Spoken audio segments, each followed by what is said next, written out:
네, 삼성의 이재용 부회장 구속과 관련해서 오늘 특별한 손님을 스튜디오에 좀 초대했습니다. 삼성 지배구조 문제를 지속적으로 관찰하고 분석하고 또 우리 사회에 고발해 오신 분이죠. 경제개혁연대의 소장을 맡고 있습니다. 한성대학교 김상조 교수, 어서 오십시오. 네, 안녕하십니까. 네, 특검에도 가서 조사를 받으셨다면서요? 예, 지난 일요일 날. 예. 뭘 잘못해서 가서 조사를 받으셨어요? 참고인입니다. 피의자가 아니라. 오후 2시에 가서 새벽 3시에 나왔습니다. 그렇게나 오랜 시간? 예, 뭐 아마 많은 분들은 좀 생소하실 텐데요. 네. 사실 검찰의 조사를 받으러 가면 상당 부분의 시간은 조서를 꾸미는 시간입니다. 네. 그래서 좀 저희가 검사와 얘기를 나눈 거는 한 서너 시간 정도고요. 나머지 시간은 이제 조서를 꾸미고 확인하고 이제 그런 시간이었습니다. 근데 예. 죄도 없는 분을 왜 불러다가 그렇게 오랫동안 이야기를 나누고 새벽까지 붙들어 뒀답니까? 뭘 물어보던가요? 이런 말씀 드리면 조금 어떨지 모르겠습니다만은 그 특검에 도착해서 제가 이제 그 담당 검사한테 이렇게 얘기했습니다. 검사님, 제가 먼저 얘기를 할게요.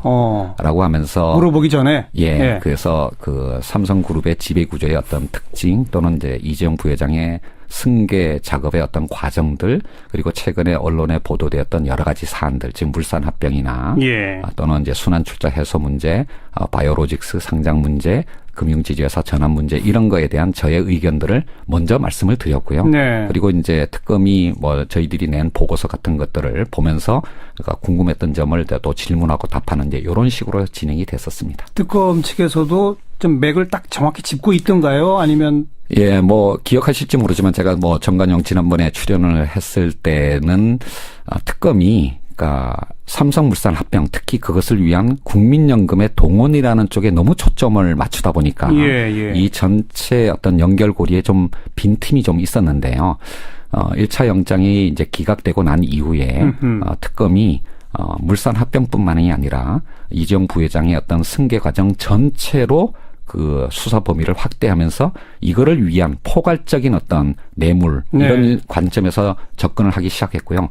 그 결과 스토리가 굉장히 탄탄해졌고 그리고 더더군다나 1차 영장 기각 이후에 안종범 경제수석의 새로운 어떤 업무 수첩이 확보가 됐는데 거기서 굉장히 결정적인 어떤 증거가 나왔었습니다. 그래서 이런 어떤 스토리와 증거를 감안하면 제 개인적으로는 이거는 아무리 삼성의 이재용 부회장이라고 하더라도 구속될 수밖에 없겠다라고 저 스스로는 판단을 했습니다. 그러니까 지난번 1차 구속영장 청구됐을 때는 구속 가능성이 반반이다라고 하셨었는데 이번에는 구속이 거의 확실하다라고 전망하셨다. 예, 그렇습니다. 예. 그리고 새롭게 밝혀낸 사실들하고 증거들 그 탄탄하다고 좀 표현하신 그런 부분들은 오늘 좀 집중적으로 이야기 나눌 텐데요. 아마 그 구체적인 얘기는 아마 제가 자세한 말씀을 드리기는 어려울 겁니다. 왜냐하면 아직 특검의 수사 결과가 완전히 끝난 건 아니고요. 제가 말씀을 드리게 되면 또 삼성 측에서 방어 논리를 개발할 수가 있기 때문에 그런 거는 비밀로 하시고. 네, 알겠습니다. 네. 그런데 우선 궁금한 거는 첫 번째 구속영장 청구할 때 횡령, 뇌물공여, 위증이었어요. 간단히 말하면 회사 돈을 빼돌려 뇌물을 주어서 자기 지배구조 탄탄히 하는 데 썼다. 그리고 자기들은 그렇게 하지 않았다고 국회에서 거짓말했다. 이거였지 않습니까? 근데 이번에 재청구하면서는 거기 두 가지가 추가됐어요. 추가된 게 뭐예요, 그러니까? 뭐 재산을 이제 국외에 빼돌렸다라는 그 부분과 그거가 이제 비슷한 의미입니다만은 범죄를 통해서 얻은 수익을 은닉했다. 네, 이런 건데요. 사실 이 두 가지 추가된 혐의는 별개의 새로운 어떤 혐의라기보다는 이미 1차 때 했던 그런 어떤 혐의를 다른 어떤 법률 속에서 좀 더 추가적으로 그러니까 혐의를 둔 거라고 할 수가 있겠고요. 뭐 쉽게 말씀드리면 회사의 돈을 횡령을 했는데 그거를 이제 정유라에게 말을 사주기 위해서 독일 현지 법인 쪽으로 보냈지 않았습니까? 그게 빼돌린 거고. 네, 그게 이제 결국은 재산을 국외에 도피한 거고. 그리고 이제 그런 횡령을 통해서 즉 범죄를 통해서 얻은 수익을 가지고 자신의 사익을 위했다 또는 그거를 공무원한테 뇌물 주는데 사용을 했다라는 의미에서 범죄 수익의 은닉에 관한 이런 혐의가 된 것입니다. 결국 해외로 빼돌려서도 결국 뇌물 주려고 한 거고 범죄 수익 은닉한 것도 뇌물 주려 한 거고 그러니까 그렇습니다. 뇌물을 구성하는 다양한 법률의 다양한 측면들을 그렇죠. 다 이제 혐의로 구성을 하게 된 것이죠. 그러니까 뇌물에 포함된 액수 중에 일정 부분을 그렇게 범죄 수익 은닉 내지는 해외 재산 도피 이렇게 법률을 적용시켰다. 예, 그래서 그러니까 본가지는 아니로군요. 예, 그렇습니다. 뭐 영장 판사가 이 모든 5가지 혐의를 다 이제 기각하기는 쉽지 않게끔 이제 다양한 어떤 법률의 다양한 그렇습니다. 혐의를 이제 추가를 한 것이죠. 자, 그건 그렇게 뭐 핵심적인 문제가 아니니까 바로 이제 핵심으로 들어갑시다. 예. 너무 먼 얘기가 될지도 모르지만 지금 여기까지 오게 된 첫 출발은 삼성의 에버랜드 전환사채 발행부터 아닙니까? 예. 그게 몇 년도였죠? 1996년 12월이었습니다. 96년. 예. 20년 전입니다. 21년 전이네요. 예. 그때 이건희 회장이 그래도 몇 억은 줬죠? 예, 그 2년 전에 61억 원을 증여하면서 그거에 관한 증여세 16억 원을 납부를 했고요. 61억 원을 94년에 줬네요. 예. 그리고 이제 그 증여세를 내고 난 나머지 42억 원을 가지고 여러 차례의 어떤 이른바 돈 불리기 작업을 통해서 예. 시드머니를 확보하고 난 다음에 그거를 통해서 96년 12월 달에 에버랜드에 전환사채를 인수하는 자금으로 사용을 했고 네. 그것이 지금 여러 과정을 거쳐서 삼성그룹의 사실상 지주회사라고 할 수 있는 삼성물산의 주식이 돼 있는 것이죠. 그런데 제가 한 가지 좀 말씀드리고 싶은 건 뭐냐면 많은 분들은 그러니까 이재용 부회장으로의 어떤 3세 승계 작업이 거의 끝났다. 종점에 이르렀다고 생각을 하실지 모르겠지만 제가 판단하기에는 이거를 이제 기승전결로 표현을 한다면요. 이제 거의 겨우 한 승 정도에 불과한 거다라고 말씀을 드릴 수가 있습니다. 그러니까 절반도 못 왔어요? 예, 그렇습니다. 아까 말씀드린 61억 원의 증여를 통해서 삼성 에버랜드와 삼성 SDS의 어떤 주식을 확보하는 게 기회에 해당한다면 의외로 그 이후에 특히 이 삼성 실패 이후에요. 이재용 부회장의 어떤 승계 작업이 진행된 게 거의 없습니다. 한 거의 15년 가까이요. 예. 그러다가 이제 2014년 5월 달에 이건희 회장이 병원으로 이제 가시는 그런 돌발 상황이 발생하면서 이제 그때부터 본격적인 어떤 작업을 시작을 한 거고요. 몇 가지 그러니까 이제 에버랜드나 또는 SDS의 상장을 거쳐서 그 에버랜드 즉 이제 제일모직과 합병하고 난 다음에 물산으로 합병하는 요 정도가 이재용 부회장이 갖고 있었던 그 원래의 주식들을 그룹의 사실상 지주회사인 물산의 주식으로 바꾸는. 그렇죠. 그 작업이 한 승 정도에 해당을 하는 거고요. 지금 거기까지 와 있다. 예. 근데, 반드시 기억하셔야 될 거는 지금 삼성물산을 점정으로 하는 그 이재용 부회장의 그 지배 구도는 매우 불안정하다는 겁니다. 여러 가지 문제가 있지만 그중에서 가장 대표적인 것은 잠깐만요. 지금 기승까지만 왔다. 여기서 좀 정리할게. 기에 해당되는 게 사실 61억 받아가지고 뭐 불과 한 40여억 가지고 에버랜드하고 SDS의 지분을 어느 정도 확보하도록 만들어 준 거. 이거는 이건희 회장이 해준 거잖아요. 그렇습니다. 그리고 15년 동안 왜 아무것도 안 했어요? 이건희 회장이 왜 안 했죠? 그게 이제 삼성그룹의 지배구조의 특징인데요. 이건희 회장을 이른바 이제 은둔의 제왕이라고 부르지만 사실상 이건희 회장이 삼성그룹의 경영 전략을 주도한 기간은 극히 짧았습니다. 87년에 이병철 회장이 돌아가시고 난 다음에 2세 총수가 되기는 했지만 약 5년 가까이 선대의 가신들하고 같이 공존하는 과도기가 계속됐고요. 93년에 이른바 마누라와 자식 빼고는 다 바꿔라라고 하는 프랑크푸르트 선언이 될 때 그때 이제 친정 체제로 들어온 겁니다. 그 이후로 이제 삼성 자동차 진출 등을 비롯한 이건희 회장의 본인의 사업을 한 3가지 정도 진행을 했는데요. 그게 다 실패를 했거든요. 그리고 우리나라가 외환 위기를 맞게 된 겁니다. 그리고 그 당시에 또 이건희 회장이 폐병 수술을 받게 됐고요. 그러다 보니까 결국 짧은 기간 동안에 친정 기간 동안만 있었지만 실패를 하고 물러나게 됐고요. 그 이후부터는 이른바 이학수 부회장의 관리의 삼성이 만들어진 거고 그게 어떤 의미에서는 오늘날 삼성을 만든 것이라고 할 수가 있겠습니다. 그리고 이제 건강을 회복한 다음에 2003년 4년쯤에 다시 경영에 복귀를 하려고 했는데 그때 나온 얘기가 이제 5년 후 10년 후 먹을 거를 찾아라 지금 삼성은 위기다라고 하는 위기의 경영학 이제 이런 거를 얘기를 했는데요. 바로 그 직후에 엑스파일 사건 등의 삼성공화국 논란이 터졌고 또 직후에 또 김영철 변호사 양심 고백이 있었고 네. 그리고 특검 수사받고 재판받고 이렇게 하는 동안 아무것도 못했습니다. 네. 그리고 이제 2010년에 다시 경영에 복귀를 했는데 그때는 벌써 70이 가까이 된 겁니다. 그러니까 본인도 뭔가를 하고 싶은 거를 제대로 못했는데 자기 아들을 위해서 배려하는 그런 준비를 할 여유가 없었던 거죠. 그리고 우리나라의 이 봉건적인 기업 문화를 생각한다면 총수가 직접 그 가신들에게 자 승계 준비를 진행을 하라라는 말을 하지 않으면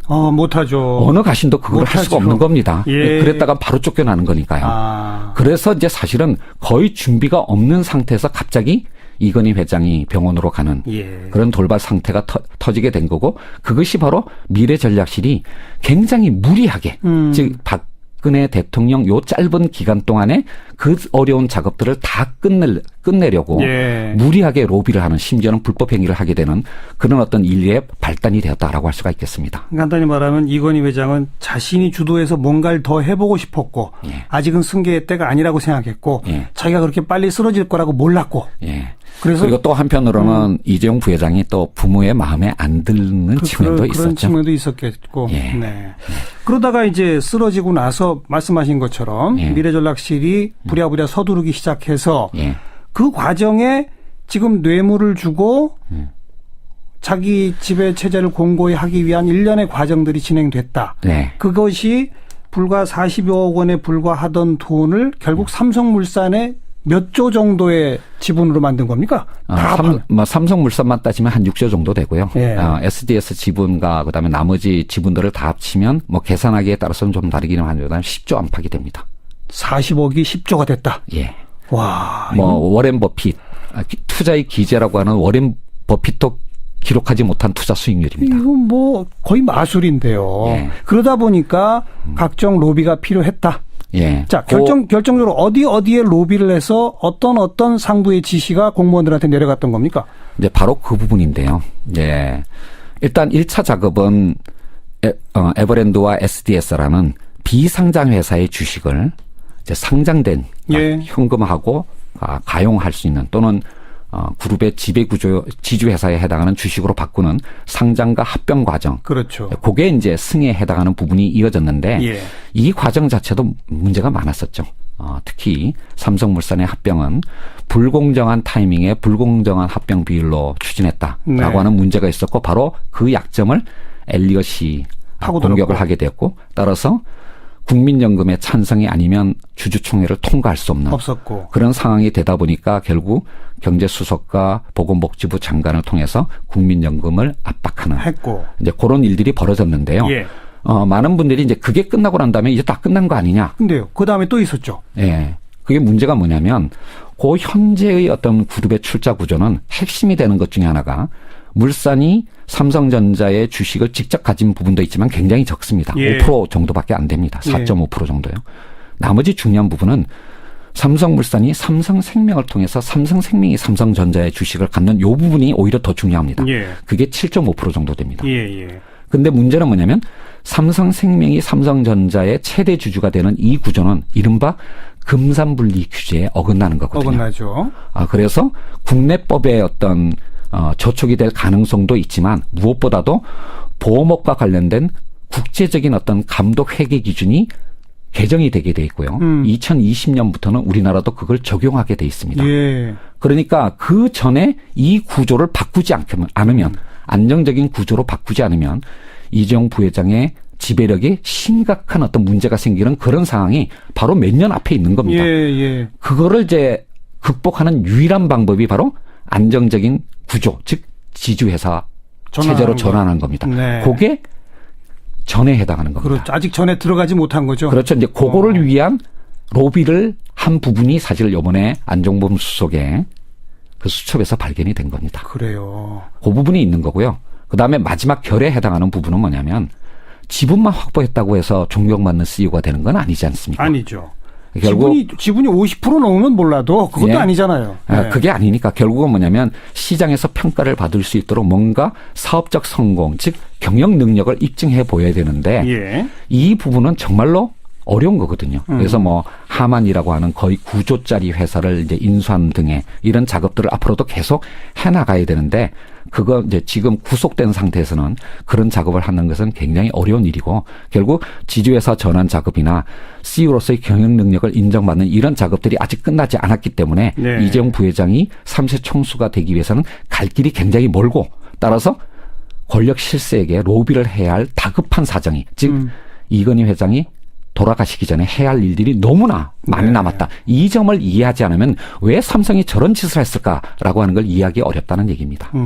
그래서 그 방금 표현하신 그렇게 다급해져서 권력 실세한테 구체적으로 요청한 내용들이 어떤 겁니까? 뭐 사실 하나는 국민연금이 이거 합병에 참여하도록 해주세요. 이거고 또 하나는 물산 합병과 관련된 부분이고 사실 그 내용들은 이미 언론에 상당 부분 보도가 조금 됐습니다. 요약해 주세요. 예. 뭐 첫 번째는 그 합병 과정에서 생긴 순환 출자 부분을 해소를 해야 되는데 뭐 1,000만 주 팔아야 될 걸 예. 500만 주 팔도록. 근데 그걸 적게 파는 그런 방법에 관한 로비도 있었고요.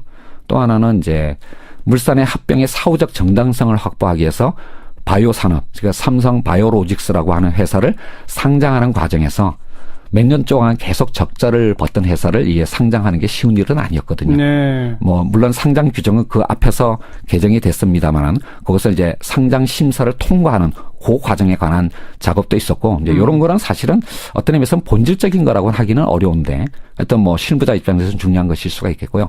가장 중요한 거는 지주회사 전환은 한 번에 끝나는 게 아니라 삼성생명을 중심으로 하는 금융지주회사를 만들고 예. 삼성전자를 중심으로 하는 일반 지주회사를 만들고 요 두 개의 지주회사를 연결하는 마지막 작업을 거쳐야 되는데 많은 분들이 이제 놓친 부분이 뭐냐면 가장 먼저 해야 될 것, 즉 금융지주회사를 만드는 과정에 대해서 또 상당한 정도의 로비가 있었던 겁니다. 그건 로비만 있었고 아직 진척은 안 되고 있는. 그러니까 요 세 가지 지금 말씀을 드렸는데요. 성공한 로비도 있었고 실패한 로비도 있었습니다. 근데 언론들이 이런 어떤 특검의 수사에 대해서 많이 좀 잘못 포인트를 잡은 부분이 뭐냐면 이 과정에서 공무원들이 무슨 불법 행위를 했냐, 해서는 안 될 일을 했느냐라고 예. 하는 쪽으로 주로 초점을 맞춰왔는데요. 예. 이런 어떤 규제법은 공무원에게 상당한 정도의 재량의 어떤 여지를 주고 있습니다. 그렇죠. 그 범위 안에서 A라고 판단할 수도 있고 B라고 판단할 수도 있는 거거든요. 예컨대 순환 출자를 해소할 때 1,000만 주를 다 팔게 할 수도 있는 거고 500만 주를 팔게 할 수도 있는데 둘 중에 어느 하나가 잘못된 건 아닙니다. 둘 다 합법적인 재량권 안에 있다. 예, 그런데 뇌물죄의 특성이라고 하는 건 우리나라의 또 법원의 확고한 판례가 뭐냐면 공무원의 재량권의 범위 안에 들어가는 판단이라고 하더라도 네. 그게 독자적인 판단이 아니라 위에서의 지시에 의해서 그리고 그것에 대한 대가가 수수되었다라면 네. 그게 바로 뇌물죄가 되는 그렇죠, 겁니다. 그렇죠. 그러니까 바로 이제 이 부분에서 불법 행위가 아니라고 하더라도 물론 불법 행위가 될 가능성도 있습니다.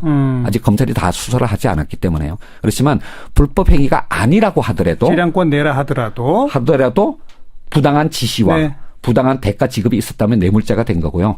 바로 1차 영장 기각 이후에 특검이 바로 이 부분에 관한 부당한 지시가 있었는지 스토리와 증거들을 많이 확보했다라고 하는 것이 구속이 되게 된 결정적인 이유라고 할 수가 그러니까 있겠습니다. 안종범 수석 업무수첩에 대통령의 지시들이 적혀 있는데 거기에 예. 국민연금이 합병에 도와주도록 하는 내용, 예. 그다음에 공정거래위원회 순환 출자 부분. 1,000만 주 팔아야 되는데 500만 주 팔도록 하는 내용, 예. 삼성 바이오로직스 상장이 되도록 하는 내용, 예. 이게 다 나옵니까? 그 부분에 대해서는 제가 정확하게는 확인은 못 드리겠지만 그거에 대한 단초들은 분명히 있었습니다. 그리고 삼성생명의 금융지주 부분도 언급이 되죠. 예, 단서가 있었습니다. 단선이 있는데 그거는 아직 실행에 옮겨가지는 못한 단계죠. 그렇습니다. 일단 제가 한 가지 이런 문제가 터지지 않았으면 그것도 진행이 됐겠네요. 그렇습니다. 사실 그러니까 최근에 이제 공정위와 금융위 공무원들이 많이 이제 좀 그러니까 곤란을 겪고 있는데요. 제가 보기에는 대다수의 공무원들이 일을 참 잘했습니다. 그렇지만 거부할 수 없는 압력이 있었던 경우도 있었고 예. 아직까 뭐 이게 한 번으로 끝나는 건 아니기 때문에 중간에 이제 멈춘 경우도 있었는데요. 우리나라 공무원들이 정말 정치권이 대통령이 제대로 된 어떤 맨데이트, 너는 뭘 해야 된다라고 하는 방향만 잘해주면 우리나라 공무원들이 참 일을 잘할 사람들이다라고 하는 걸 느꼈는데 잘못된 지침을 주니까 그걸 막 잘 해내는군요. 그러니까 영혼 없는 공무원이라는 것이 바로 이제 그런 데서 나오는 건데요. 예. 대통령이 올바른 어떤 지시를만 내린다면 우리나라 공무원들 잘할 겁니다. 그런데 정말로 이렇게 정경유착에 의해서 예. 잘못된 지시가 내려갔던 게 그게 가장 큰 문제라고 할 수가 있겠습니다. 그렇게 다급했던 미래전략실이 최순실이라는 존재를 파악했을 때 그분들은 굉장히 좋았겠네요. 그렇죠. 그러니까 요것도 포인트를 알아두셔야 되는데 사실 이 로비의 주역은 박상진 사장이 아니라 장충기 사장입니다. 그런데 장충기 사장도 2014년 말 2015년이 되게 되면 이른바 나이가 60이 넘으면서 은퇴 프로그램에 들어갈 타이밍이었습니다. 예. 바로 그때 2014년 9월 대통령이 이재용 부회장과 독대를 하면서 예. 대구 창조경제혁신센터 개소식에서 정유라에 대한 부탁을 하거든요. 그때 이제 다른 그룹은 이런 사정을 전혀 몰랐었습니다. 예. 그런데 삼성그룹만이 정유라? 최순실? 이게 누구지? 이 사람들이 대통령한테 중요한 영향력을 행사할 수 있는 사람들이구나. 비선실세구나. 네. 라고 하는 걸 삼성이 제일 먼저 그리고 유일하게 파악을 한 거고요. 어허. 그리고 그거를 이제 로비하기 위한 적극적인 행동에 옮기게 된 것이죠. 네. 심지어는 최근에 보도가 날 때까지 다른 그룹들은 최순실의 존재를 몰랐었습니다. 삼성만이 그걸 파악하고 이야. 조직적으로 로비를 하게 된 것이죠. 그러니까 부탁할 게 참 여러 가지인데 예.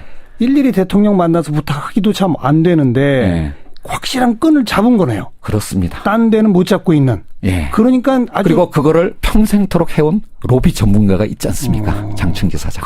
그러니까 아주 전폭적으로 지원을 한 거네요. 예, 그렇습니다. 사장 전무가 독일까지 가서 말 한두 마리 사주는 거 이것까지 진두지휘할 정도. 그러니까 이제 바로 그 부분이 1차 영장이 기각된 약한 고리라고 제가 말씀을 드렸던 건데요. 사실 엘리엇의 등장은 2015년 6월이거든요. 근데 삼성그룹이 최순실의 존재를 파악하고 로비를 시작한 것, 승마협회 회장사를 맡게 된 건 그 전입니다. 네. 그러니까 이제 그게 인과관계가 잘 연결이 안 되는 부분이 있었는데, 아하. 이제 영장 기각 이후에는 로비의 목적을 좀 더 포괄적으로 잡고, 네. 그거를 뒷받침할 수 있는 증거들이 나오면서, 이제는 영장 판사가 기각할 수 없는 그런 어떤 상황이 된 것이죠. 기승전결 가운데 기까지밖에 안 돼 있는 상황에서 예. 승과 전을 한꺼번에 다 해결해 보려고 예. 다급하게 로비를 했다. 예. 그리고 상당 부분은 실행이 됐고 예. 실행되지 못한 것도 있었다. 그렇지만 이제 그것도 뭐 포기하는 건 아니죠. 그러니까요. 근데 예. 어쨌든 이런 최순실 게이트가 불거지지 않았다면 예. 아마 승전까지는 완결됐을지도 모른다. 그렇습니다. 그걸 막아낸 거군요. 뭐 굉장히 역사라는 게 이런 우연을 예. 통해서 또 뭐 변화해가고 발전하는 게 아닌가라는 생각이 들었습니다. 솔직히. 네. 우리의 이 경제 역사, 앞으로의 미래에서 오늘의 이 사건은 어떤 교훈을 주어야 한다고 보시는지 짧게 딱 한마디로 말씀드리면 재벌 특히 삼성도 법 앞에서는 예외적 존재가 되어서는 안 된다라고 하는 것을 이게 바로 촛불 민심 아니겠습니까? 네. 그거를 실증하게 된 거고요. 이걸 삼성뿐만 아니라 우리나라의 모든 재벌들이 알게 된 것. 이게 저는 우리 사회의 발전을 위해서 중요한 디딤돌이 될 거라고 생각합니다. 국회가 만드는 어떠한 법률보다도 오늘의 이재용 부회장의 구속이 그렇죠. 한국 재벌의 개선과 그다음에 한국 경제의 발전에 중요한 디딤돌이 될 거라고 생각을 합니다. 그리고 합법적이고 정당한 승계는 뭐라고 못하지 않습니까? 그렇습니다. 예. 불법 내지 편법 부당한 승계를 위해 각종 권력층을 동원하는 이런 것 이제는 이 사회가 막을 수 있다. 예, 그렇습니다. 그걸 저는 그렇게 보여주는 생각을 거죠. 합니다. 다른 재벌들도 경각심을 갖고 예. 전략을 수정해야 될 것 같습니다. 사회와 시장이 승인하는 방법으로 갈 수밖에 없다라는 것이죠.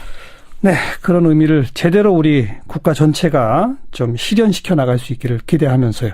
오늘 자세한 도움 말씀 잘 들었습니다. 고맙습니다. 네, 감사합니다. 경제개혁연대 소장 한성대학교 김상조 교수 여기까지 와 있다. 예, 근데 반드시 기억하셔야 될 거는 지금 삼성물산을 점정으로 하는 네. 그 이재용 부회장의 그 지배 구도는 매우 불안정하다는 겁니다. 여러 가지 문제가 있지만 그중에서 가장 대표적인 것은 잠깐만요. 네. 지금 기승까지만 왔다. 예. 여기서 좀 정리할게. 예. 기에 해당되는 게 사실 61억 받아가지고 예. 뭐 불과 한 40여억 가지고 예. 에버랜드하고 SDS의 지분을 어느 정도 확보하도록 만들어 준 거. 예. 이거는 이건희 회장이 해준 거잖아요. 그렇습니다. 그리고 15년 동안 왜 아무것도 안 했어요? 이건희 회장이 왜 안 했죠? 그게 이제 삼성그룹의 지배구조의 특징인데요. 이건희 회장을 이른바 이제 은둔의 제왕이라고 부르지만 사실상 이건희 회장이 삼성그룹의 경영 전략을 주도한 기간은 극히 짧았습니다. 87년에 이병철 회장이 돌아가시고 난 다음에 2세 총수가 되기는 했지만 약 5년 가까이 선대의 가신들하고 같이 공존하는 과도기가 계속됐고요. 예. 93년에 이른바 마누라와 자식 빼고는 다 바꿔라라고 하는 프랑크푸르트 선언이 될 때 그때 이제 친정 체제로 네. 들어온 겁니다. 예. 그 이후로 이제 삼성 자동차 진출 등을 비롯한 이건희 회장의 본인의 사업을 한 3가지 정도 진행을 했는데요. 그게 다 실패를 했거든요. 네. 그리고 우리나라가 외환 위기를 맞게 된 겁니다. 어허. 그리고 그 당시에 또 이건희 회장이 폐병 수술을 받게 됐고요. 그러다 보니까 결국 짧은 기간 동안에 친정 기간 동안만 있었지만 실패를 하고 물러나게 됐고요. 네. 그 이후부터는 이른바 이학수 부회장의 관리의 삼성이 만들어진 거고 그게 어떤 의미에서는 오늘날 삼성을 만든 것이라고 할 수가 있겠습니다. 예. 그리고 이제 건강을 회복한 다음에 2003년 4년 동에 다시 경영에 복귀를 하려고 했는데 그때 나온 얘기가 이제 5년 후 10년 후 먹을 거를 찾아라 지금 삼성은 위기다라고 그렇죠. 하는 위기의 경영학 이제 이런 거를 얘기를 했는데요. 바로 그 직후에 엑스파일 사건 등에 맞아요. 삼성공화국 논란이 터졌고 또 직후에 또 김영철 변호사 양심 고백이 있었고 네. 그리고 특검 수사받고 재판받고 이렇게 하는 동안 아무것도 못했습니다. 네. 그리고 이제 2010년에 다시 경영에 복귀를 했는데 그때는 벌써 70이 가까이 된 겁니다. 그러니까 본인도 뭔가를 하고 싶은 거를 제대로 못했는데 자기 아들을 위해서 배려하는 그런 준비를 할 여유가 없었던 거죠. 그리고 우리나라의 이 봉건적인 기업 문화를 생각한다면 총수가 직접 그 가신들에게 자 승계 준비를 진행을 하라라는 말을 하지 않으면 못하죠. 어느 가신도 그걸 할 수가 없는 겁니다. 예. 그랬다가 바로 쫓겨나는 거니까요. 그래서 이제 사실은 거의 준비가 없는 상태에서 갑자기 이건희 회장이 병원으로 가는 그런 돌발 상태가 터지게 된 거고 그것이 바로 미래전략실이 굉장히 무리하게 즉 박근혜 대통령 요 짧은 기간 동안에 그 어려운 작업들을 다 끝내려고 무리하게 로비를 하는 심지어는 불법 행위를 하게 되는 그런 어떤 인류의 발단이 되었다라고 할 수가 있겠습니다. 간단히 말하면 이건희 회장은 자신이 주도해서 뭔가를 더 해보고 싶었고 아직은 승계의 때가 아니라고 생각했고 자기가 그렇게 빨리 쓰러질 거라고 몰랐고 그래서 그리고 또 한편으로는 이재용 부회장이 또 부모의 마음에 안 드는 측면도 있었죠. 그런 측면도 있었겠고. 네. 그러다가 이제 쓰러지고 나서 말씀하신 것처럼 미래전략실이 부랴부랴 서두르기 시작해서 그 과정에 지금 뇌물을 주고 자기 지배 체제를 공고히 하기 위한 일련의 과정들이 진행됐다. 그것이 불과 40여 원에 불과하던 돈을 결국 삼성물산에 몇 조 정도의 지분으로 만든 겁니까? 삼성물산만 따지면 한 6조 정도 되고요. SDS 지분과 그다음에 나머지 지분들을 다 합치면 뭐 계산하기에 따라서는 좀 다르기는 하지만 10조 안팎이 됩니다. 40억이 10조가 됐다. 와. 워렌 버핏 투자의 기재라고 하는 워렌 버핏도 기록하지 못한 투자 수익률입니다. 이건 뭐 거의 마술인데요. 그러다 보니까 각종 로비가 필요했다. 자, 결정적으로 어디에 로비를 해서 어떤 상부의 지시가 공무원들한테 내려갔던 겁니까? 이제 바로 그 부분인데요. 일단 1차 작업은 에버랜드와 SDS라는 비상장 회사의 주식을 이제 상장된 현금화하고 가용할 수 있는 또는 그룹의 지주회사에 해당하는 주식으로 바꾸는 상장과 합병 과정. 그렇죠. 그게 이제 승에 해당하는 부분이 이어졌는데 이 과정 자체도 문제가 많았었죠. 특히 삼성물산의 합병은 불공정한 타이밍에 불공정한 합병 비율로 추진했다라고 하는 문제가 있었고 바로 그 약점을 엘리엇이 공격을 하게 되었고 따라서 국민연금의 찬성이 아니면 주주총회를 통과할 수 없는 그런 상황이 되다 보니까 결국 경제수석과 보건복지부 장관을 통해서 국민연금을 압박하는 이제 그런 일들이 벌어졌는데요. 많은 분들이 이제 그게 끝나고 난 다음에 이제 다 끝난 거 아니냐. 근데요. 그 다음에 또 있었죠. 그게 문제가 뭐냐면 그 현재의 어떤 그룹의 출자 구조는 핵심이 되는 것 중에 하나가 물산이 삼성전자의 주식을 직접 가진 부분도 있지만 굉장히 적습니다. 5% 정도밖에 안 됩니다. 4.5% 정도요. 나머지 중요한 부분은 삼성물산이 삼성생명을 통해서 삼성생명이 삼성전자의 주식을 갖는 이 부분이 오히려 더 중요합니다. 그게 7.5% 정도 됩니다. 근데 문제는 뭐냐면 삼성생명이 삼성전자의 최대 주주가 되는 이 구조는 이른바 금산분리 규제에 어긋나는 거거든요. 어긋나죠.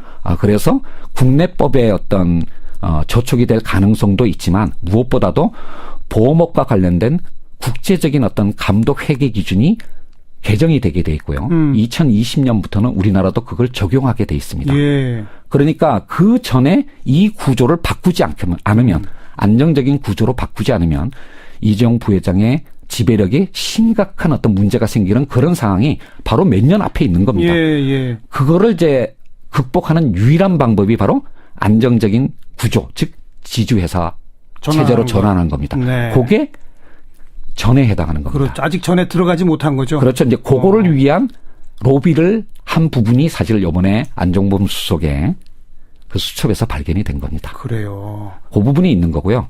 그다음에 마지막 결에 해당하는 부분은 뭐냐면 지분만 확보했다고 해서 존경받는 CEO가 되는 건 아니지 않습니까? 아니죠. 결국 지분이 50% 넘으면 몰라도 그것도 예. 아니잖아요. 네. 그게 아니니까 결국은 뭐냐면 시장에서 평가를 받을 수 있도록 뭔가 사업적 성공, 즉 경영 능력을 입증해 보여야 되는데 예. 이 부분은 정말로 어려운 거거든요. 그래서 뭐 하만이라고 하는 거의 9조짜리 회사를 이제 인수하는 등의 이런 작업들을 앞으로도 계속 해나가야 되는데 그거 이제 지금 구속된 상태에서는 그런 작업을 하는 것은 굉장히 어려운 일이고 결국 지주회사 전환 작업이나 CEO로서의 경영 능력을 인정받는 이런 작업들이 아직 끝나지 않았기 때문에 네. 이재용 부회장이 3세 총수가 되기 위해서는 갈 길이 굉장히 멀고 따라서 권력 실세에게 로비를 해야 할 다급한 사정이 즉 이건희 회장이 돌아가시기 전에 해야 할 일들이 너무나 많이 남았다. 이 점을 이해하지 않으면 왜 삼성이 저런 짓을 했을까라고 하는 걸 이해하기 어렵다는 얘기입니다. 그래서 그 방금 표현하신 삼성의 이재용 부회장 구속과 관련해서 오늘 특별한 손님을 스튜디오에 좀 초대했습니다. 삼성 지배구조 문제를 지속적으로 관찰하고 분석하고 또 우리 사회에 고발해 오신 분이죠. 경제개혁연대의 소장을 맡고 있습니다. 한성대학교 김상조 교수 어서 오십시오. 네, 안녕하십니까. 네. 특검에도 가서 조사를 받으셨다면서요? 예, 지난 일요일 날. 예. 뭘 잘못해서 가서 조사를 받으셨어요? 참고인입니다. 피의자가 아니라 오후 2시에 가서 새벽 3시에 나왔습니다. 그렇게나 오랜 시간? 예, 뭐 아마 많은 분들은 좀 생소하실 텐데요. 네. 사실 검찰의 조사를 받으러 가면 상당 부분의 시간은 조서를 꾸미는 시간입니다. 네. 그래서 좀 저희가 검사와 얘기를 나눈 거는 한 서너 시간 정도고요. 나머지 시간은 이제 조서를 꾸미고 확인하고 이제 그런 시간이었습니다. 근데 죄도 없는 분을 왜 불러다가 그렇게 오랫동안 이야기를 나누고 새벽까지 붙들어 뒀답니까?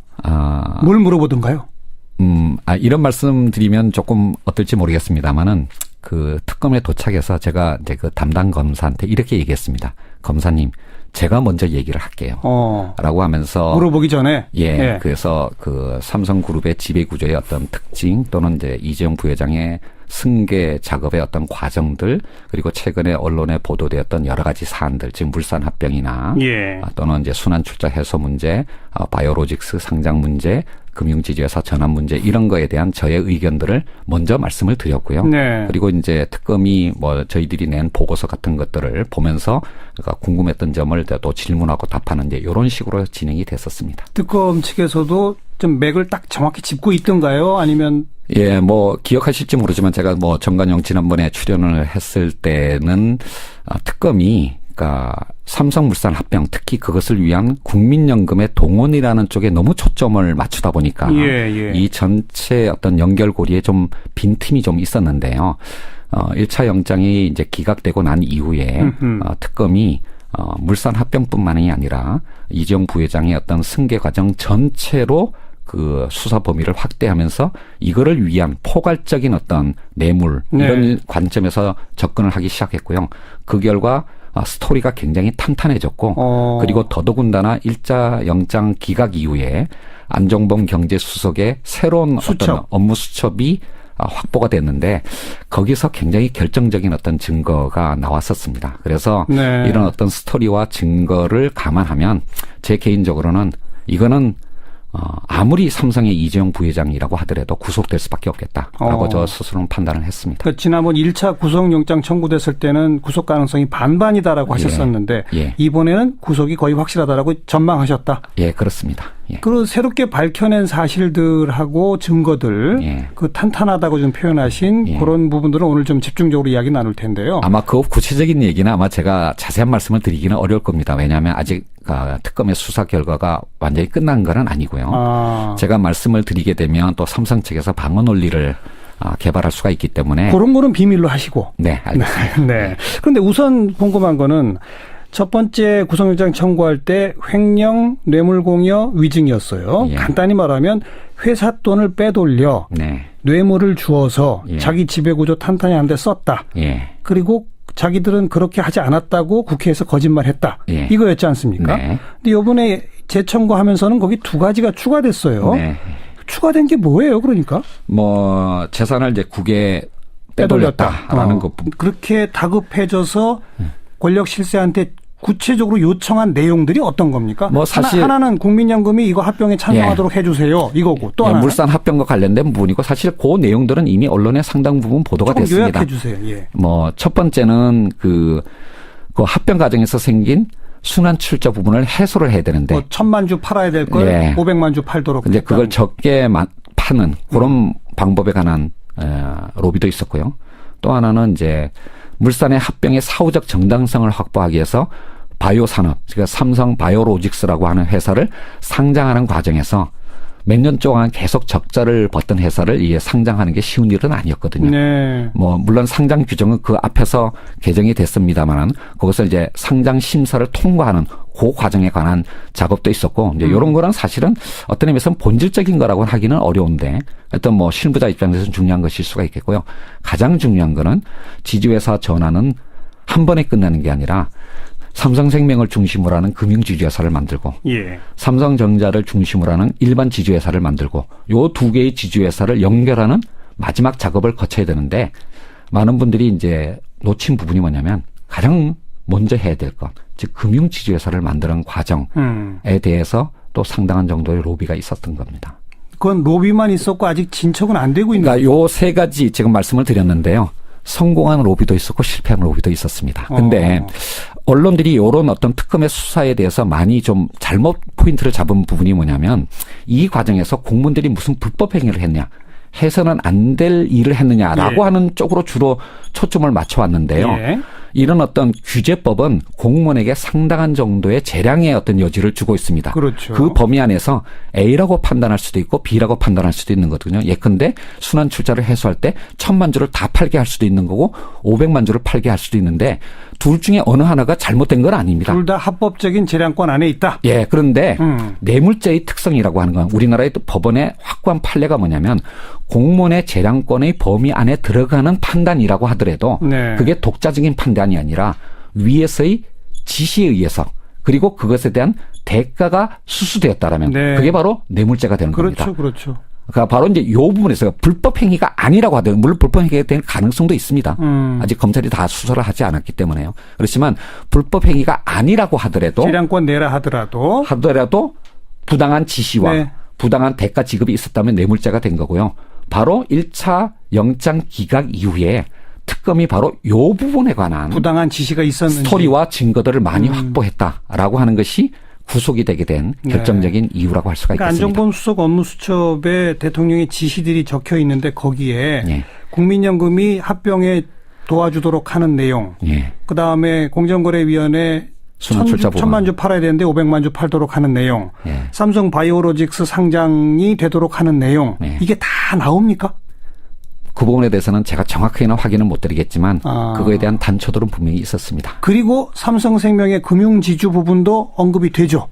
예, 단서가 있었습니다. 단선이 있는데 그거는 아직 실행에 옮겨가지는 못한 단계죠. 그렇습니다. 일단 제가 한 가지 이런 문제가 터지지 않았으면 그것도 진행이 됐겠네요. 그렇습니다. 사실 그러니까 최근에 이제 공정위와 금융위 공무원들이 많이 이제 좀 그러니까 곤란을 겪고 있는데요. 제가 보기에는 대다수의 공무원들이 일을 참 잘했습니다. 그렇지만 거부할 수 없는 압력이 있었던 경우도 있었고 예. 아직까 뭔가 그것과 이제 비슷한 의미입니다만은 범죄를 통해서 얻은 수익을 은닉했다. 예. 네, 이런 건데요.